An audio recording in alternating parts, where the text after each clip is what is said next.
I probably won't take pictures back and show my boss these pictures of me presenting because he'll probably cringe a little bit. But anyways, in the spirit of Podstock, my 80s attire. A little bit about me. When I was in 3rd grade, I had a teacher, Miss Jefferson, and I liked to move around. I liked to move around, and I loved to talk. And Miss Jefferson, this didn't really quite fit with her plan. And so, in Miss Jefferson's class, I was in trouble a lot, which meant copying words out of the dictionary during recess. I spent most of my 3rd grade year inside during recess, copying words out of the dictionary. My path through my education career, or through my K-12 career, went kind of similar to that. I had a science teacher who said to me in high school, "Your mouth is like the butt of a duck. It's always open." Oh. You know, I was like, okay, you couldn't say that today, right? But, you know. But really what I wanted to do was I wanted to collaborate. I wanted to talk. Well, I guess maybe I didn't really know that word collaborate, but I wanted to talk with my peers. I wanted to create movies or create shows, or just really not listen to them stand up and lecture, right? I had a great, in college, I got a little more inspired. I was actually a political science major in college. Got to do a lot of talking, a lot of debating. I went to a small college in North Carolina, Elon, which is now a university. It was a college at the time. But got to do a lot of talking, and I really loved that. But I had a professor that kind of saw something in me and said, you know, I really think you should go into education. And I didn't. My mom's a teacher, and I thought, I'm not doing that. You know, I was a coach. I coached swim team, did that for several years, but I thought, I'm not doing that. I had a younger brother, younger sister, so I was a teacher, really, but didn't want to go into that. But after a year working at the General Assembly in North Carolina, after graduating, I thought, you know what, I really think I want to teach. So I went back, and I got my teaching degree, and I taught in the K-5 for 4 years, and then I had a principal who said, you know what, Nancy, you're already kind of using technology. There's a job at a school down the road. You should become a tech facilitator. So she saw something in me. I was using technology anyways, loved to collaborate, perfect job for me. And at that point, I think I found my passion in teaching, but really found my passion in becoming that tech facilitator. Brad was talking about that earlier. And so I became a tech facilitator and did that for several years, and then worked as a central office administrator. Today, I work for NC State University. So we're the Wolf Pack, Packies. Anybody, you know, any ACC fans in here?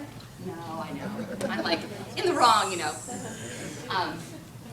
But I work at NC State University at a place called the Friday Institute, which is similar to ESDAC. And I get to travel around the state of North Carolina working with K-12 educators. I work with principals, superintendents, and teachers. I help them make plans as they implement strategic initiatives in technology. And then also help them plan for the professional development and get to do the professional development often. So I really enjoy my work. I'm passionate about my work. And I'm excited to be here with you all today. And I think I stepped on, whoops. Oh, there we go. Okay.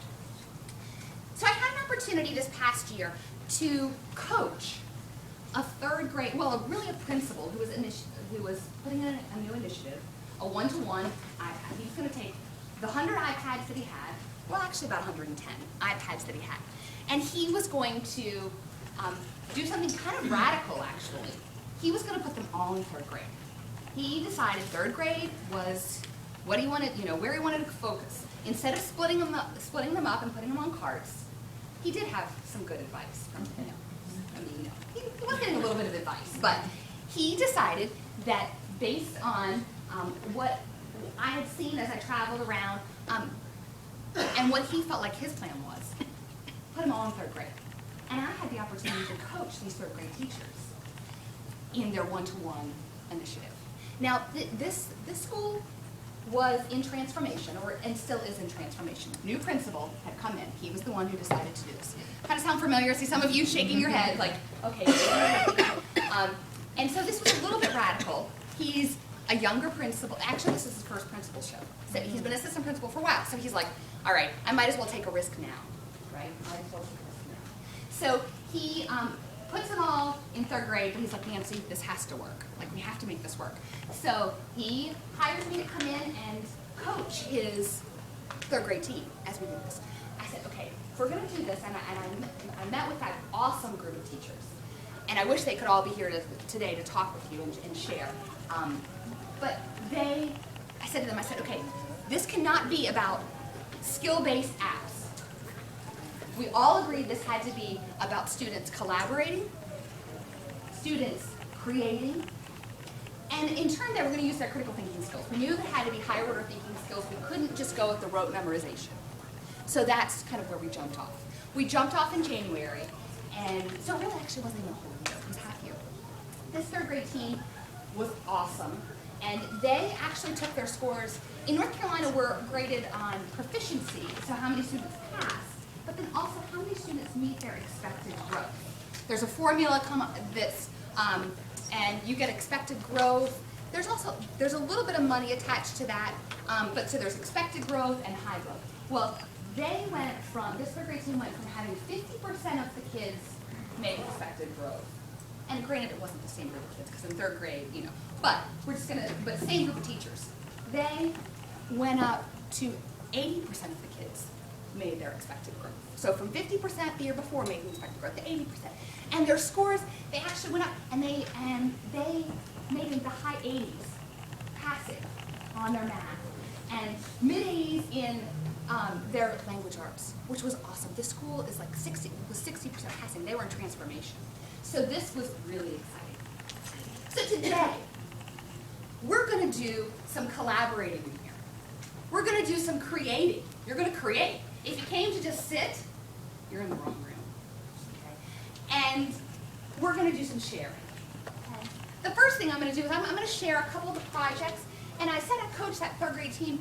They also ended up getting a few other iPads and put them in other grade levels in clusters. So they would put 5 in a classroom. Okay? They didn't do the cart, which the cart, there's nothing wrong with a cart model. Although I will say, in what I've seen in my experience, that putting these devices are pretty personal. And it is sometimes hard to get the products that students create off of the devices. It's not impossible, you can do it, but it's a personal device, so at least if the teacher has the 5 in her classroom or his classroom all the time, it makes it a lot easier because you're not worried about somebody's project they were halfway through getting, deleted. I see some of you shaking your heads. So I'm gonna share some projects. I was onto the carts. So the carts, they work, but in what I've seen, not necessarily. If you have that decision-making power, if you can split up that cart and get them into your classrooms, put 5 in a classroom, or concentrate them in one classroom. I know sometimes it's an equity issue, especially the decision makers have to answer to parents and have to explain why one teacher got it over another. But I think you're going to see much bigger impacts. In fact, like I said, this one-to-one was awesome.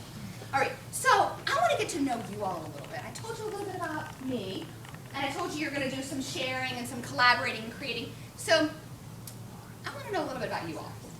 Socrative, or Socrative. If you'll go to either Socrative.com or open up the student website. The student app, sorry. And if you'll go to my room number, it's 12126. Just by a show of hands, how many of you all know this, use this tool? Okay, all right, great. So just a few in the room. This is an incredible tool. It's not iOS centric. So if you have I see somebody back here with is that Adele? Yeah. It's Adele. I know. I had to pick on you. Yes. I know. Cindy. Okay. Drug kicking and screaming Okay. to the apple side. Okay, but what I was going to say is there's a place here for you too. Socratic you can go to the website, and that's what you're on, right? Yep. And you can log in as a student. Yep. So you can go to student. You can do it on your phone, so if you want to use it on your phone. Or you can do it on your device. All right, so let me pull mine up. It's probably telling you that it's waiting now. It's waiting for teacher input, right? Has everybody gotten 12-12-6? Is my room number? Okay. If not, help a neighbor out. I'm going into the teacher side. So I'm the teacher. You'll see up here what the teacher sees as, yes. So if we were going to use this, we would download the teacher one, and then Yes. we could create, and then Yes. you download the student one on theirs, and then we. Yes. So Mindy's asking kind of the logistics of this. If you were going to do this, yes, you would download the student. I mean, on the student's devices, download the student. On your teacher device, download teacher. For the teacher portion, you have to create a login. It's very simple. And the interface, this is what the interface looks like. As a teacher, I may or may not put this up on my screen for my students to see. Sometimes it's great for them to see other people's responses. Other times I might want to just run this off my iPad. It's totally free, and totally free. Like, awesome, dude. Yeah. It is free, and it's really easy to use. All right, so let's start our quiz. It's still spinning. Yes, It'll it's take a spinning while. because I have not started the quiz. Oh. Okay, so here we go. All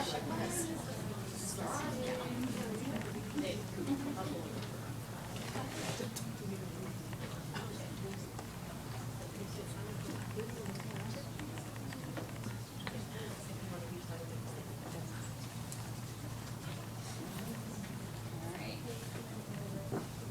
Oh, you know what? My screen's cut off. I can't see the bottom. Hold on. Let me adjust my resolution. I'm like, why can't I see my start?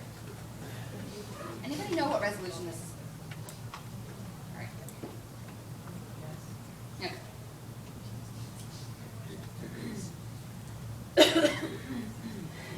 Now it's put off on the other side. Yeah. You know what? When in doubt, all right, let me get it going here on my iPad, and then I'll come back to it.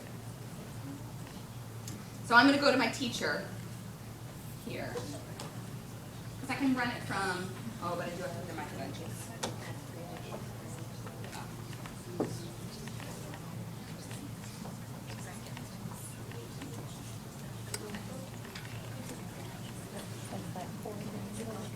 Those of you who have used Socratic, anybody want to share their experiences? How have you used it? Do you like it? We love it. We love Yeah, it. tell us how you've used it. We've used it for state assessment reviews. Like we would throw out questions and the kids would work in teams to come up with answers.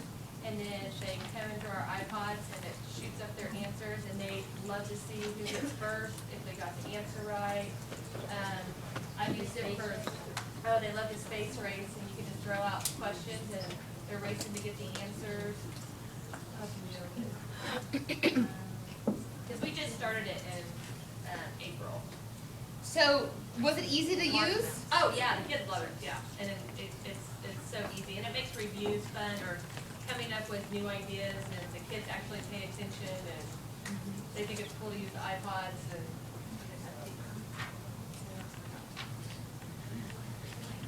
Okay, all right, here we go. Thank you for sharing that. And what grades do you teach? 5th grade. 5th grade. Yes, great.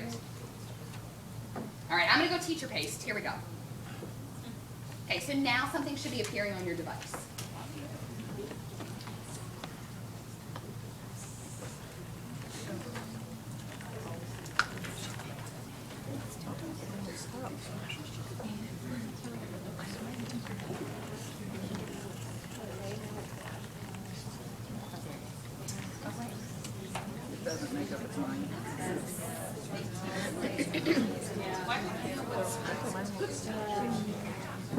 Now we're doing a teacher-paced quiz, so if you finish quickly, it's gonna spin for you, okay? Because I want us to look at the results together. I could do student-paced, which means that everybody can just obviously go at their own pace, okay? You'll see here, it's really nice, so we can see the results appearing. Mine's flying away. Mine keeps going away too. It keeps disappearing.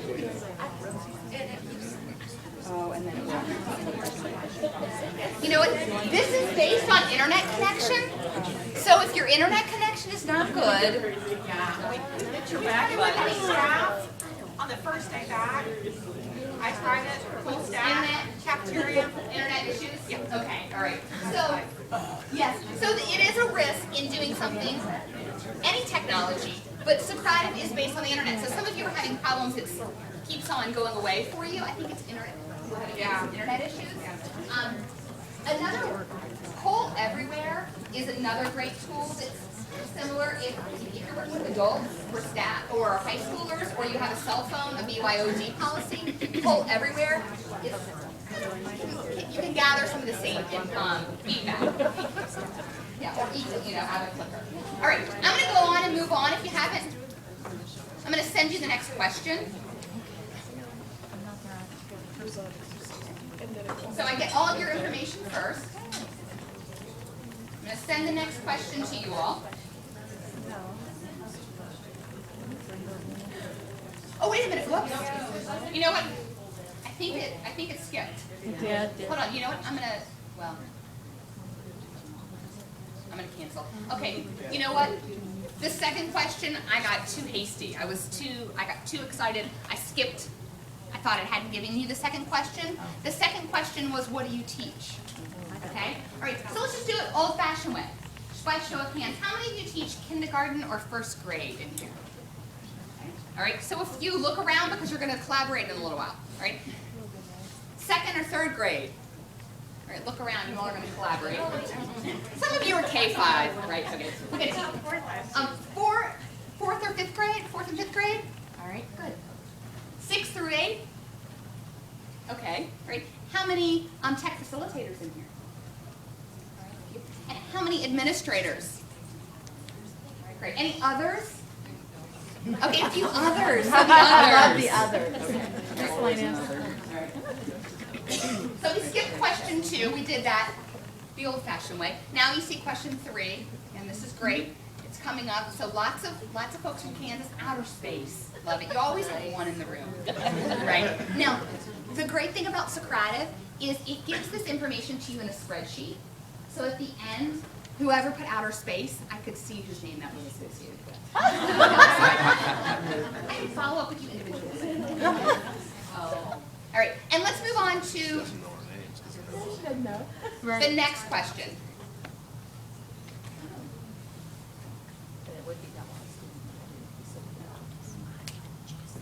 Has it given you the next question? Okay. What is your technology situation? Does that sound like kind of the situation? I could start singing Rob Bass right now, but I'll say that for tonight.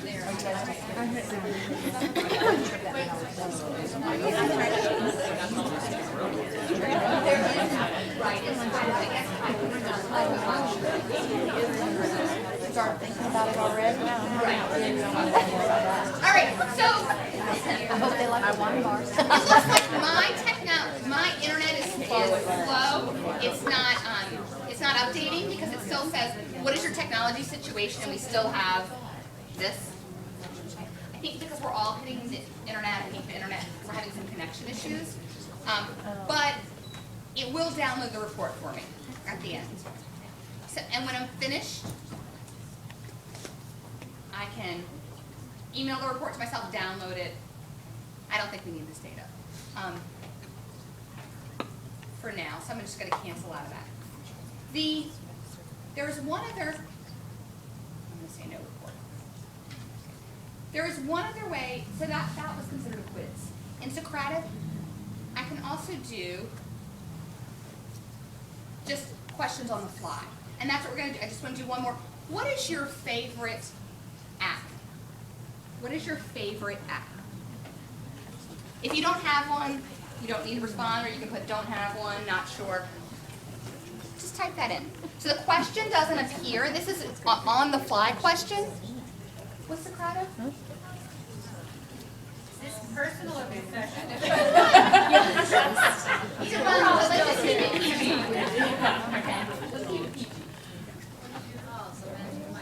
Yeah, I know.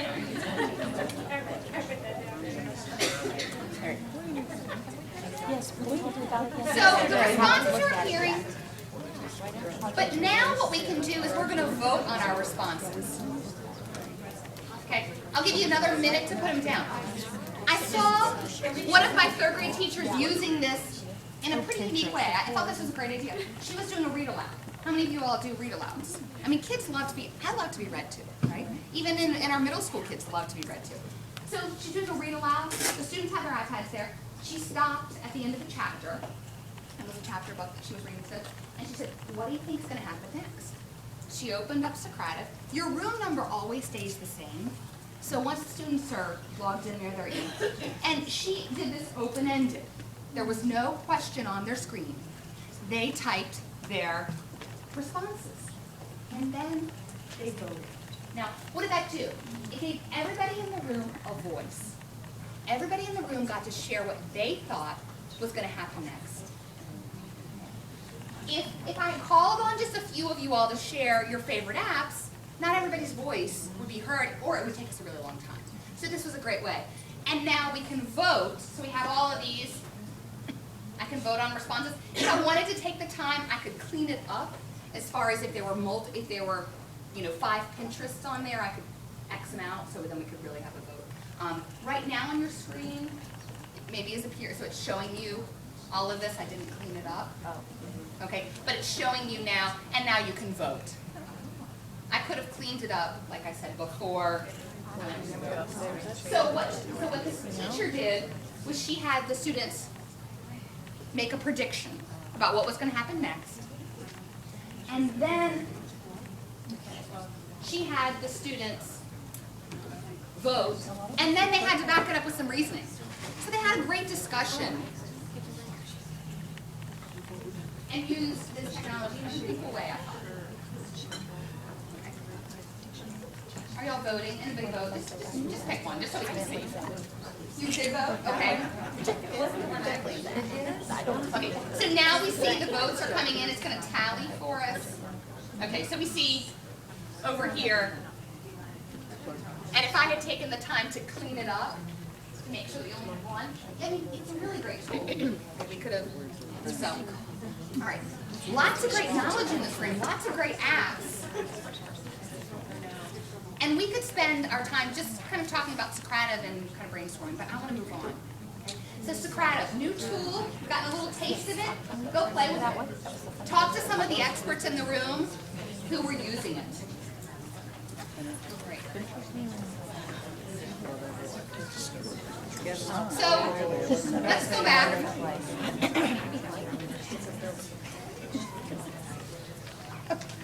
All right. So, like I said, I want to share with you some projects. I've kind of gotten to know you all a little bit. You've kind of gotten to see who else is in the room with you. So, I just want to share quickly a few projects because then I want you to get your hands on some things. So, Show Me. How many of y'all are familiar with Show Me? Okay. All right. Show Me, Educreation's Toontastic. No, I'm sorry, not Scribble. Screen Chomp. Thank you. You knew. How did you know? You knew exactly. I was like the monster, the green monster. Yeah, I know. Yeah. Okay. Screen Chomp. Screen Chomp. Yes. And you know what? I have a link. I'll throw up a link while y'all are working to a list of all the apps, as well as to this presentation. I have a QR code at the end. I mean, not good, but yes. All right. So, kindergarten. Thought this was great. Remember, she just has a cluster of iPads in her classroom all the time. Here's a great little video, A/B patterns, using Show Me. She happened to use Show Me, but you could have used, like I said, any of those apps. had more time, we could kind of talk about the pros and cons of each of those three, but, oh, and this might be good. Hope that the internet will work well for us. So a student took this picture, imported it into Show Me, and now for video buffers, it's gonna be her voice, the child's voice, talking about her AB patterns, or ABC patterns that she found in her classroom. So she was reading the room kind of in one of her centers. She was looking for the patterns that.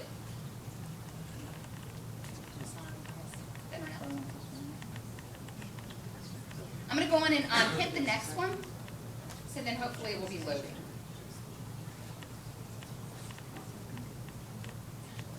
Let's go to the next one. 2, so it'll be loading as well. And then we'll go back to the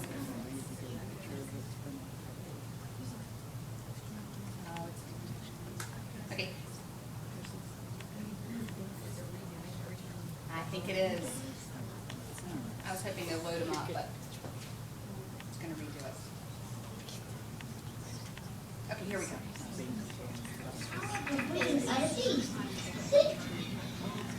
In the middle, Right, it this has was the a- blend in yellow, and in the middle of the B, it has I'm showing you the the blend in of the red, and then on the C, it has the blend in of.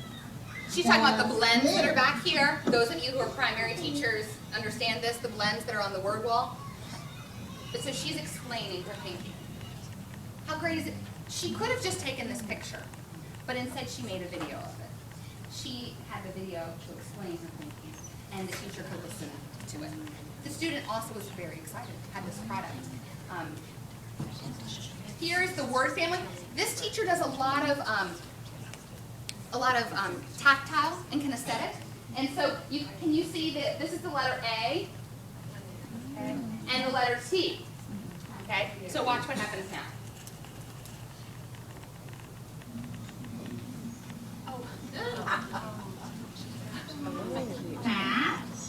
So the teacher's repeating, but they're saying, look at this.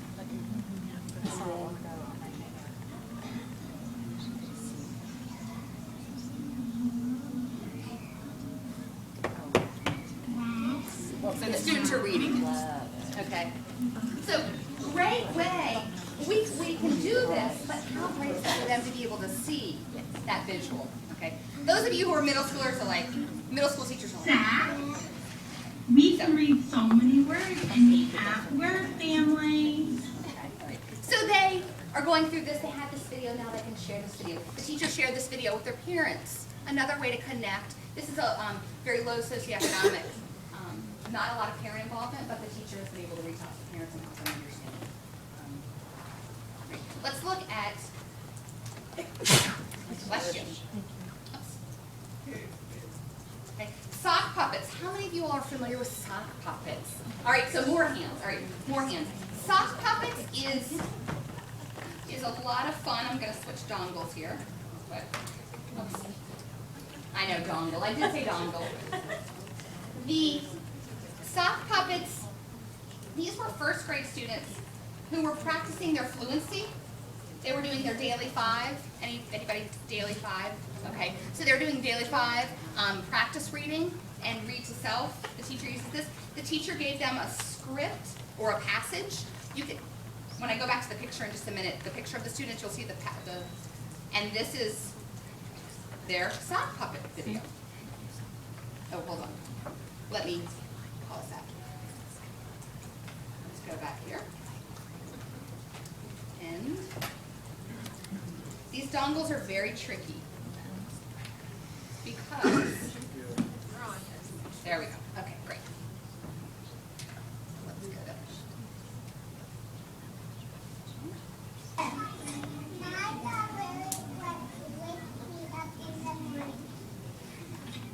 My dog really loves to eat breakfast.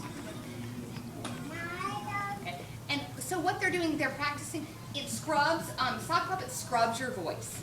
So they're reading with fluency, practicing their fluency, read to self, read to a partner, but they're able to do it in a different way. They're creating something that then they can share back. It scrubs their voice.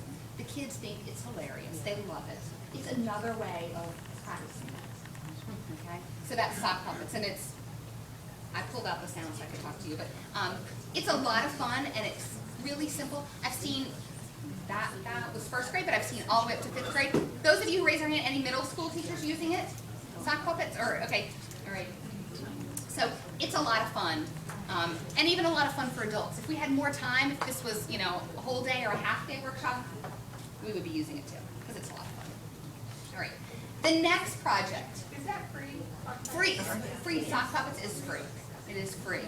So sock puppets, and it looks like the app looks like this. Okay, Toontastic. Toontastic. Any Toontastic users in here? Okay. All right. So some Toontastic fans. Toontastic, another great one. App, a free app, although there are some add-ons. It has some in-app purchases that you can add on. That kind of seems to be the way a lot of these apps are going. You get it free, but then you have to buy some things on internet. I love it because it creates a story arc at the beginning. It has the students, they have to think through that process. They have to write out their script. It helps them with their story arc, especially as they get older. They're thinking about how do we get that catchy, that hook at the beginning? Where's the conflict and where's the resolution? So it helps you with this. This is a story. It's about a nautilus. And I wrote this exactly the way that, those of you can see it down here, this is how she spelled nautilus, okay? But since nautilus gets saved, I'll just show you a clip of it. I think,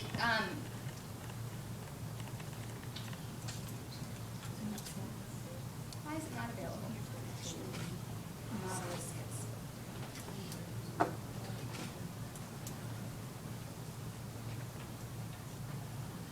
Let's see if I can.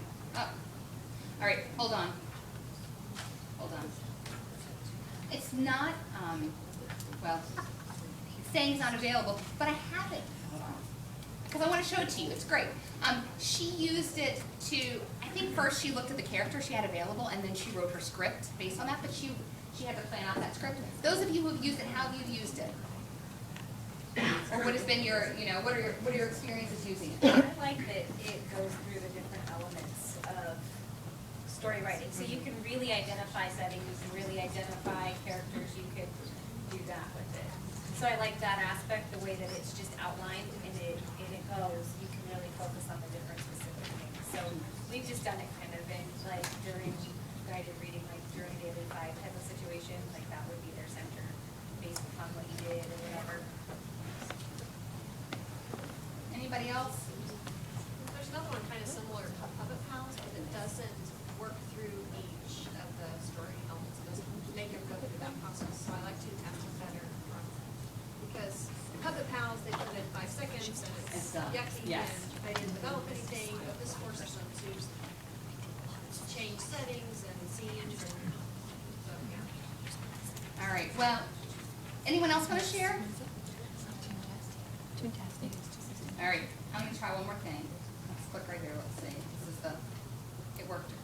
Okay, all right. So it's saying it's not available. I'm not sure. I will work on it because I do want you to see it. It is really great. It creates a nice little product. The students can move around their animated cartoons, records their voice, and it does allow them to record scene by scene. I have one, I don't know if it'll work, but Yeah, here, do you want to show? no. I can't remember if this is any good or not. Just show one. Perfect. Love it. I will show you ones from the store, from the, or that are in the, but I haven't previewed them, so I kind of hate to pull those up. We use it in stations.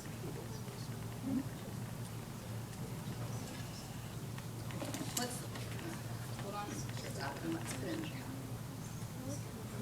Creates a really nice product. Oh, sorry. Oh, no, that's okay. You know, here we go. It's at the top. Oh.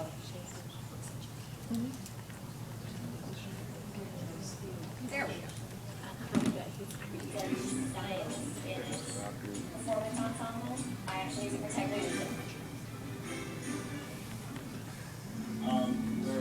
I don't know what that is. That's not part of it. That's something on your computer. Because my kids are just.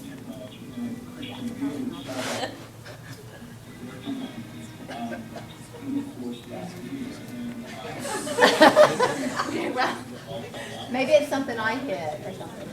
But that's not my kids. I have one, but I've been very diligent. That was, Thank you for sharing. You're welcome. So you got They actually narrated it, but it didn't. Thank you. They talked about the conflict with the mom. Oh, all This is right. the ghost from grad school. Oh, yeah, it is the gross. There you go. All right. So those are a few. Oh, did somebody else say they have one they wanted to share? Did I hear somebody wanted to share? It's fantastic. I'm not really, but I'll be nice so they can see how cool it is. Yes, it is very Because I made it myself and it's embarrassing. This is a safe environment, right?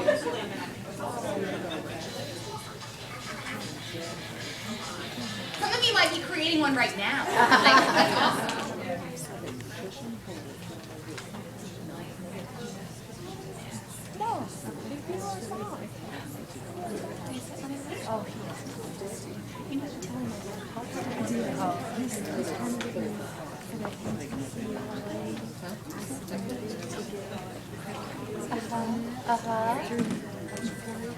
So if you needed money going to your trampoline or something, so I just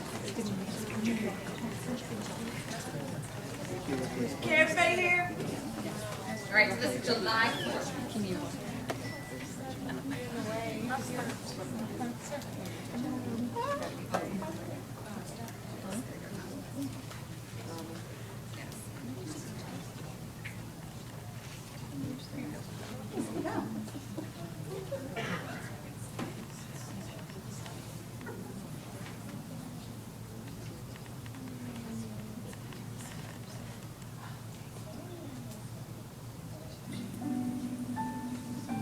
Hey, Tom, what are you doing? I just can't figure out how to get this done. Well, me and George, there's George, they'll help So you can add background music over the voice, which is nice to add the music. What? You just always like to argue. Oh, knock it off. I'm out of here. Gentlemen, there's no way to behave. Those two men are so hard-headed. I don't know how we're going to ever get this done. I hope they're sure to come back soon. He's trying to pace. Hey, Tom. There you are. I've been looking for you everywhere. And I just wanted to tell you that I apologize for how I behaved. Yeah, George, I need to apologize too. I just really overreacted. Friends? Yeah, friends. I knew you guys could work it out. Let's get this finished. Follow me.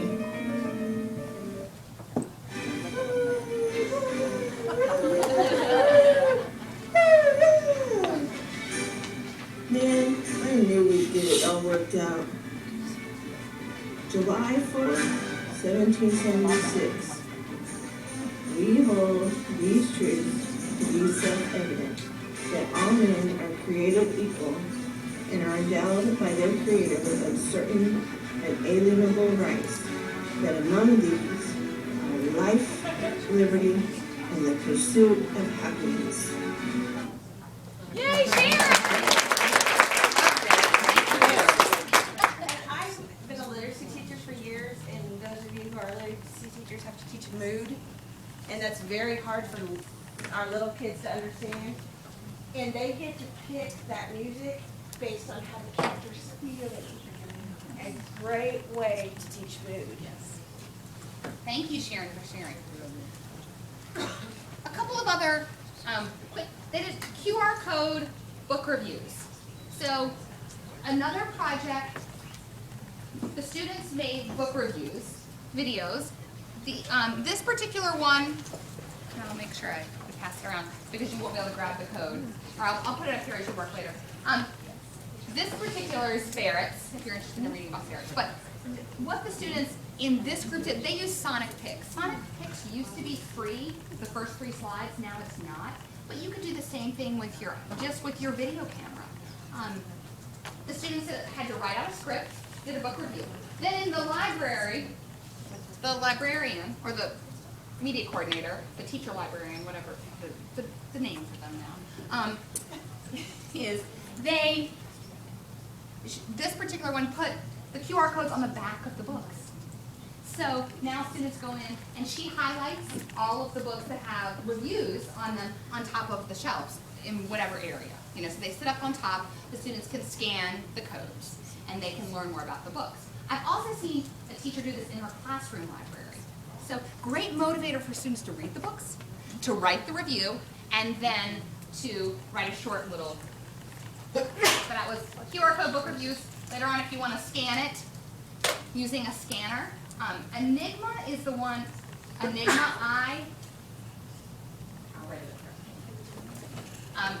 here. Is the QR code reader that I actually like the best.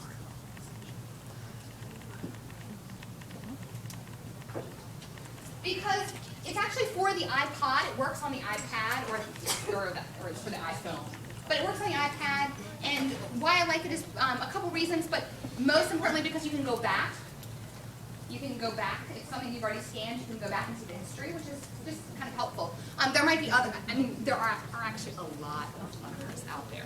There are a lot of other apps out there that scan QR codes, but this is just one that I found particularly easy, and it's very sensitive, so the students don't have to hold it right over. For our younger students, you don't have to be exact.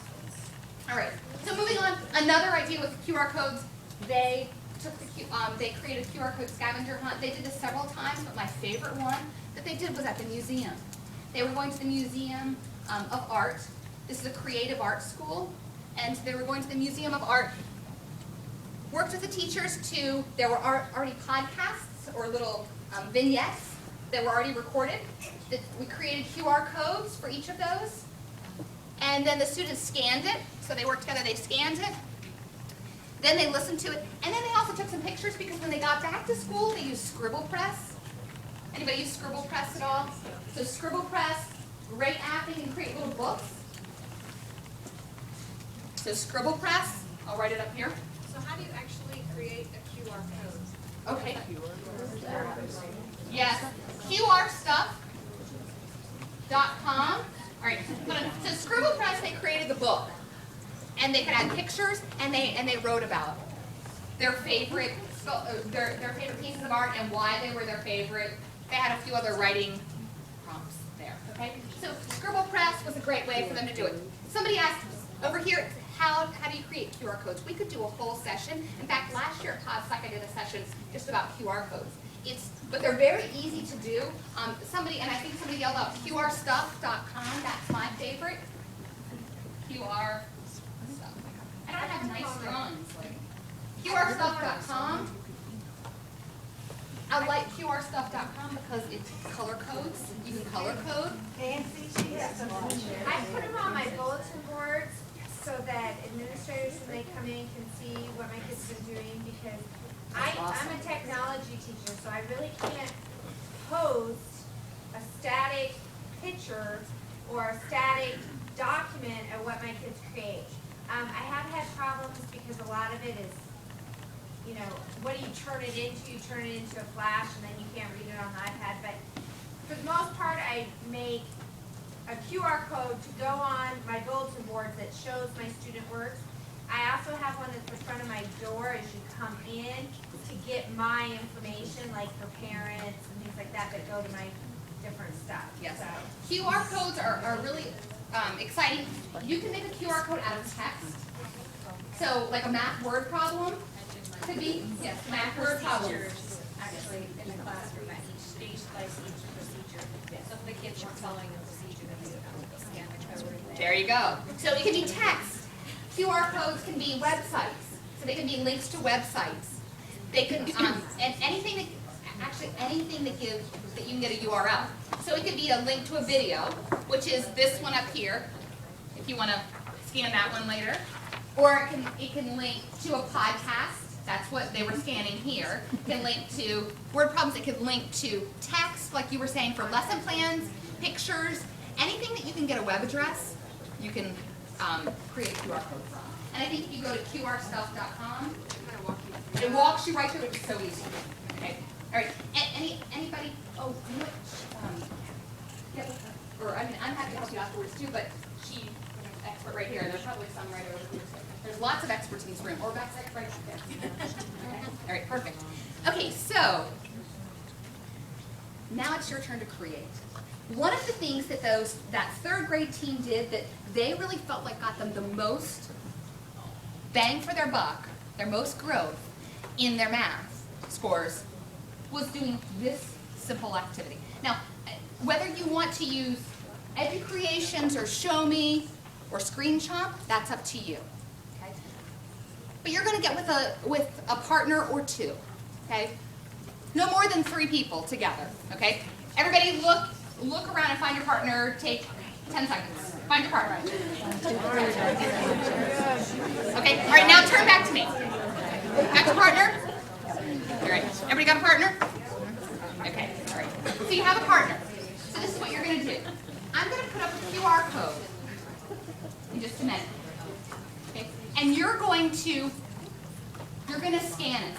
You can use Enigma or any other QR reader. Okay? If you don't have one, I have an iPad up here that you're welcome to use. And you're going to solve the math problem. You're going to solve the math problem recording how you solve it. So you're just going to use Educreations or Show Me. Okay? Is everybody clear on what you're going to do? You're just going to record your math problem, record your thinking. Okay? I think you can figure out the app. I'll float around, but I think you'll be able to figure out it's very intuitive. So when I put up the math word problem, you're going to scan it and create a video of how you solve the problem. Anyone have any questions? That's right. All right, here you go. Scan the problem. You might need to come up, move around. I'll give you 5 minutes to do this. Okay, here it is. So I'm doing